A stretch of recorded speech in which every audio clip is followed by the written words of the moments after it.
Sutra.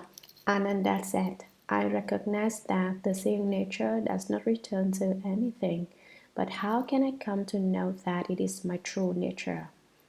Commentary. The Buddha explains it once for Ananda and he does not understand.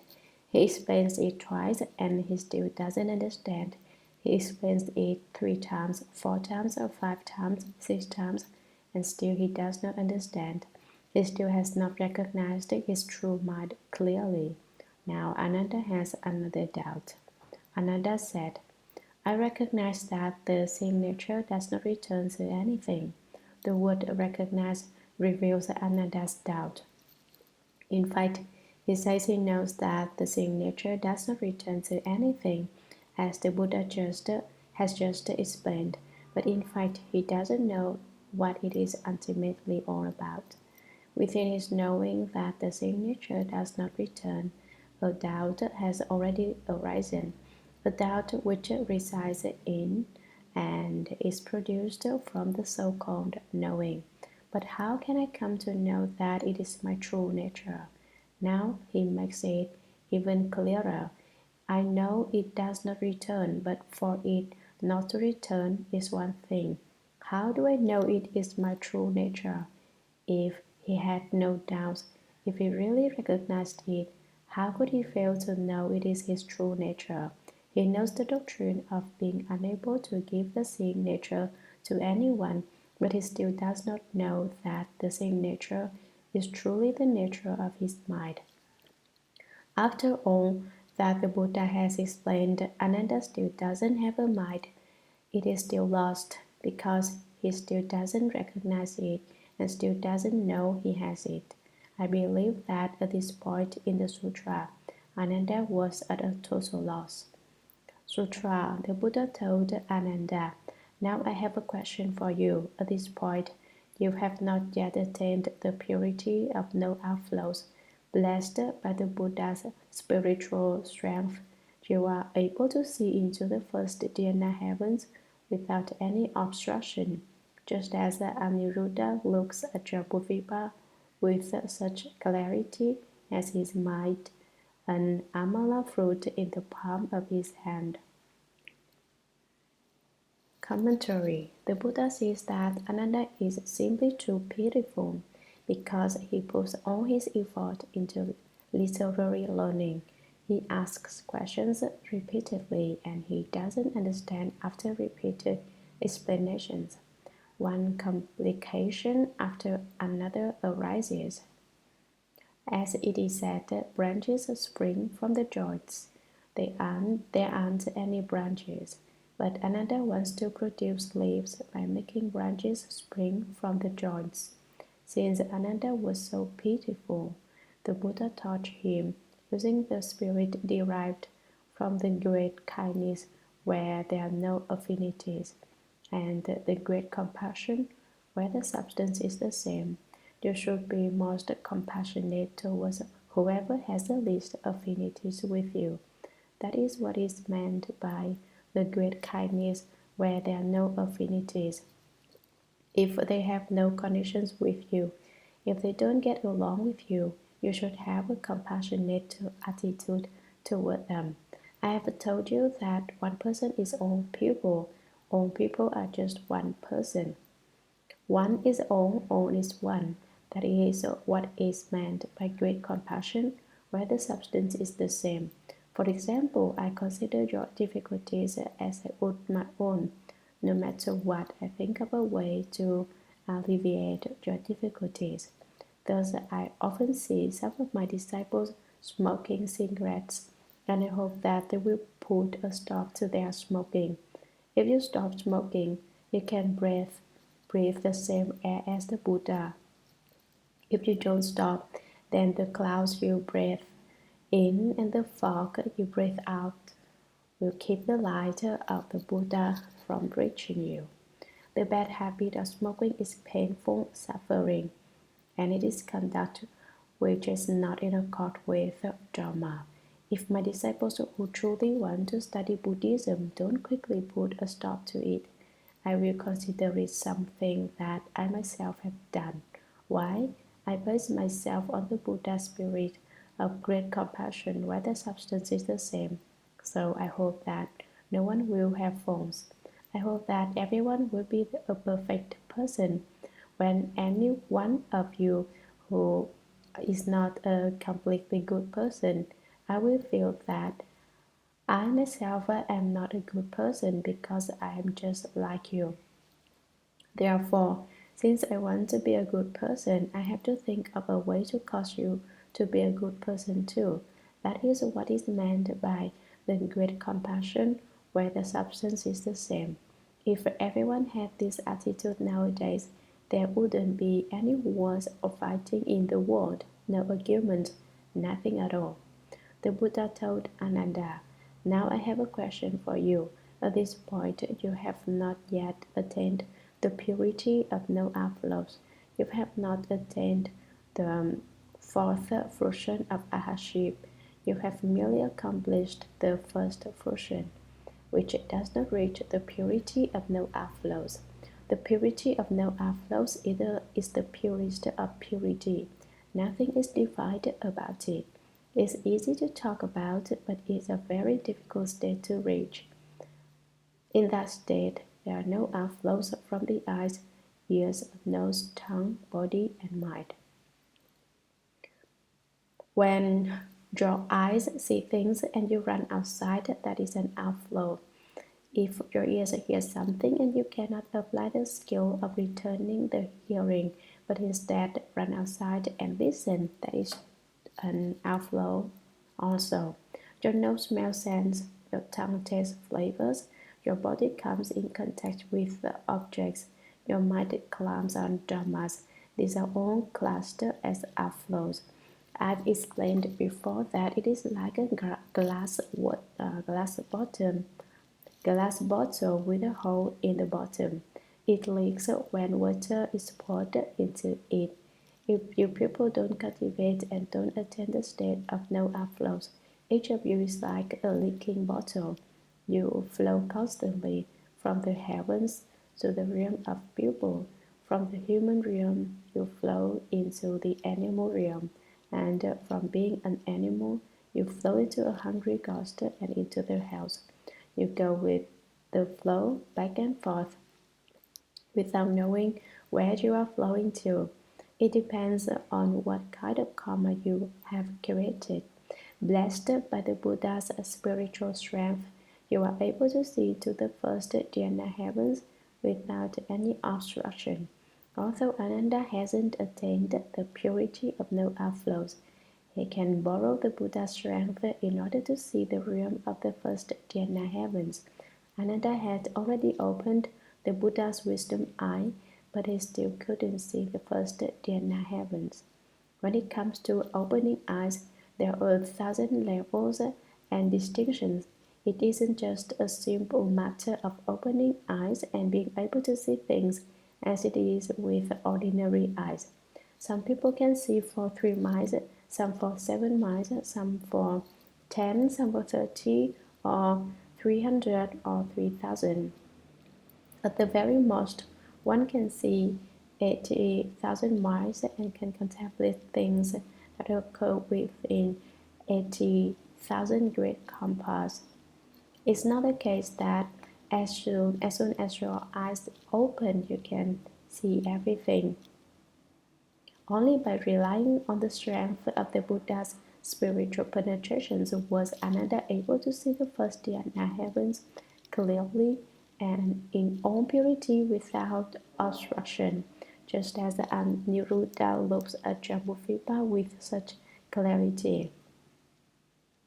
The Venerable Aniruddha was foremost in the heavenly eye. His name is Sanskrit and is interpreted to mean not poor. In this life and life after life, Aniruddha is never poor. This Venerable One was a cousin of the Buddha. I mentioned earlier that he had a strange problem. Whenever the Buddha explained sutras, Aniruddha fell asleep. Then the Buddha scolded him. Hey, how can you sleep like an oyster in the deep? Sleep. 1,000 years The Buddha's name you will not hear. Oysters stay in their shells and never stick their heads out. When the Buddha scolded him this way, Aniruddha's zeal arose. Never again would he sleep. He gazed fixedly and did not sleep day and night. After 7 days and 7 nights of no sleep, he went blind. Then he went to the Buddha and asked him for help. The Buddha told him not to worry and taught him the very illuminating light samadhi. By cultivating that samadhi, Aniruddha obtained the penetration of the heavenly eye, and thereafter he could see Jambudvipa, which means the whole world, as he might an amala fruit in the palm of his hand. There are many Jambudvipas, of which the one we live in is just one. The amala fruit grows in India but not in China. I don't know whether it is grown in America. But the point is that the world, as large as it is seen as clearly as a piece of fruit held in the hand. I'll say more about Aniruddha. In a former life, he was a farmer who was very poor. Every day he took coarse rice to the fields in his lunch box, or if they didn't have boxes back then, he probably wrapped it in paper and tied it with a string. The rice he ate was rough and of poor quality, but very inexpensive. He didn't have the money to buy meat or to eat or milk to drink or anything else but the coarse rice. One day Aniruddha met an old bhikshu who lived on the mountain. This bhikshu was already certified as a Pratyeka Buddha. Every seventh day he came down from the mountain into the city to beg for food. With his bow he begged sequentially at 7 houses. If he received food at the 7 doors, he would eat. If not, he went back to the mountain and didn't eat.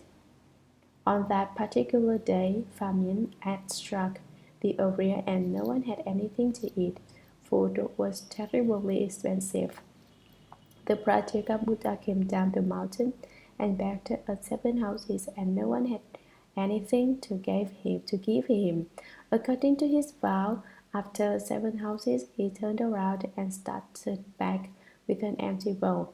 On his way back, he met a farmer on the road, and the farmer probably called out to him, "Old cultivator, did you get any food today?" The old cultivator said, No food to eat today. We'll have to go hungry." The farmer thought that over and said, "You didn't get any food today, and that means you have to go hungry for 7 more days before you come back down the mountain to beg for food again. That won't do. If you aren't afraid that my friends won't be good at I won't eat my food, I'll give it to you. If you aren't afraid that my rice won't be good to eat, I won't eat my food, I'll give it to you." The Pratyeka Buddha was extremely happy. Why? He'd already gone hungry for 7 days, and if he had had to go back that day until anything to eat, he would have had to go hungry for 2 whole weeks. Although he had attained enlightenment, food was still important to him. He too got hungry if he didn't eat, so he was very grateful. "Thank you very much," he said, and he transferred merit to the farmer, saying, "Those who practice giving are sure to reap rewards. Those who give seeking happiness will surely later be at ease." He said, You're giving food to me now, and I certainly will fulfill your wishes too, whatever you may seek.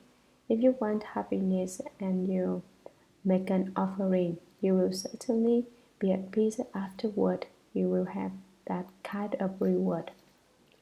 Now that, do you suppose happened to the farmer who had given the food to the Pratyeka Buddha? A strange thing happened.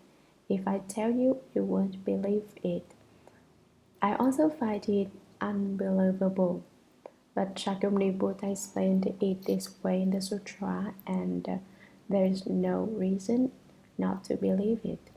You must believe the unbelievable. What happened? As soon as he began to hold the ground, a rabbit hopped out of the ground and in a single leap landed on his shoulder. Once there, it didn't move. The farmer got scared. He couldn't figure out why the rabbit had dropped on his back. No matter how hard he tried to shake it off, no matter what he did, the rabbit wouldn't get down. So he stopped working and went back home as fast as he could so that his wife could have a look and see what it was all about. When he got home, his wife discovered that the rabbit had turned to gold. Afterward, whenever he took a piece of the golden rabbit to exchange it for money, a piece grew back. Since he was a poor man, he didn't dare take the whole rabbit to sell. So he broke off the 4 paws to sell, and by the time he got back, the rabbit had grown 4 more paws, and because of that, his wealth was inexhaustible. Not only was he wealthy from then on in that life, he was healthy for life after life. For 91 great compass in the heavens among people, no matter where he was, so he is called Aniruddha, very poor. In Buddhism, it is said of giving that relinquish one and obtain 10,000 in return. It says so in the Sutra of the Past Vows of Earth Store Bodhisattva. Everyone should believe that doctrine deeply without the least bit of doubt. Look at the Venerable Anuruddha, who resolved the problem of a practical Buddha's hunger by offering him his inferior food, and the practical Buddha transferred merit to him so that he obtained the reward of inexhaustible wealth. In China, when 1,000 monks are gathered together, there is about to be one arhat among them. You should think every monk you meet is an arhat, although it is not that easy. An arhat are 1 in 1,000, but then it remains to be seen if you can recognize him. The Venerable Aniruddha made an offering to only one monk, but the monk was a practical Buddha, can so obtain that kind of good reward. Now, why didn't the practical Buddha receive any offerings when he went back for food today? Once again, this must be explained in terms of cause and effect. Cultivating wisdom and not cultivating blessings. The heart holds an empty bowl. Cultivating blessings and not cultivating wisdom. The elephant is backed with necklaces. If you only know how to cultivate wisdom, you say, I'm going to study the sutras and investigate the Buddha Dharma. That's fine. You can open wisdom, but you also should cultivate giving. You must nourishing your blessings and your wisdom. You should seek blessings by making offerings to the triple jewel. If you do not plan blessings, then in the future, when you are an arhat who goes out begging, no one will give you any food because you have no blessings. On the other hand, if you cultivate blessings but do not cultivate wisdom, if you only know how to do good deeds and how to practice giving, then in the future you'll be the elephant decked with necklaces. You cast off his body and become a big dumb elephant whose body is strung with necklaces and adorned with gems. In former times, women wore such necklaces in the air. The necklaces were beautiful. Elephants became bedecked with necklaces. Thus, when you cultivate the way, you should cultivate both blessings and wisdom. Cultivate outside by doing good deeds and cultivate inside until you obtain the light of wisdom. Then you can obtain a mutual response with the way. Sutra. Buddhist advice can see hundreds of thousands of realms. The first command of the 10 directions see everything goes out the pure land as numerous as fine motes of dust. Living beings' sight does not extend beyond a fraction of an inch. Commentary. Differences exist when it comes to seeing things. Arhats of the first stage cannot see the first dhyana heavens, while a second stage arhat can see the first dhyana heavens but not the second dhyana heavens. Arhat of the third fruition can be seen the second dhyana heavens but not the third dhyana heavens, unless they are aided by the Buddha's spiritual strength. In that case, they can use the fourth dhyana heavens and the heavens of the four stations of emptiness.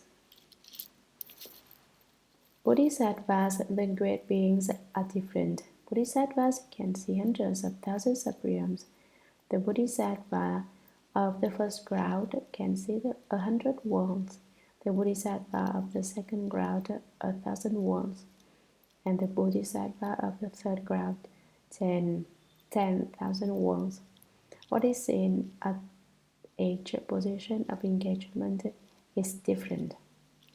The first come ones of the 10 directions see everything throughout the pure land as numerous as fine motes of dust. Only the Buddhas of the 10 directions are able to see throughout the pure adorned lands of all Buddhas. They see them clearly and completely. Thus, the Dharma Sutra says, all the various thoughts that occur to all the living beings are known completely and seen completely by the first come one. When Bodhisattvas possesses the understanding of others' thoughts, they know what's on your mind without your saying a word. All the Buddhas can see your thoughts even more clearly. Living beings' sight does not extend beyond a fraction of an inch. Living beings refers to ordinary people. When compared to the vision of a sage or of the Buddhas, you can see farther than a tenth of an inch, or an inch at the most, even if you use all your power of sight. The Buddhas can see all the pure lands as numerous as fine motes of dust, and you can even see one land. You can't even see all of San Francisco. If you look to the left, you can't see what's on your right. If you look to the right, you can't see what's on your left. If you look ahead, you can't see what is behind you, and if you try to see behind you, you can't see what's in front of you. Therefore, obstructions in the heavens of ordinary people. Although the seeing nature is neither produced nor extinguished, your physical body has limitations, and that is why you cannot see. There has the Bodhisattvas and the Buddhas all have the spiritual penetration of the heavenly eye, and their seeing penetrates without obstruction. But consider that living beings can see. I can see you now, but if I hold a piece of paper up in front of my eyes, it stops me from seeing you. And the piece of paper is not even a tenth of an inch thick. The same would be true if I held up an inch thick board. That's how it is with ordinary people's eyes. If you open the heavenly eye, of course there is no obstruction and you can see everything. Compared to the Buddha, we truly are off by a long way.